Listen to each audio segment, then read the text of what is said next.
Hi, my name is Brittney Edmondson, and I am a 10,000 Degrees College Success Fellow in the Napa region. Hi, my name is Katia Ambrosio. I'm a College Success Fellow at 10,000 Degrees.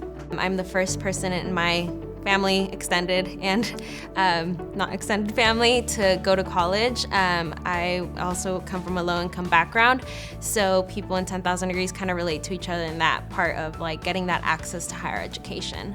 With the live support that 10,000 Degrees provided for me as a student, I did feel like there was a weight lifted off my shoulders. I definitely got a lot of hands-on support, one-on-one support. So today, because of 10,000 Degrees, I'm able to pay it forward to other students who are currently in the same position that maybe I was in before, and they're continuing to build my leadership skills so that I can continue to think about my future and potentially going to law school.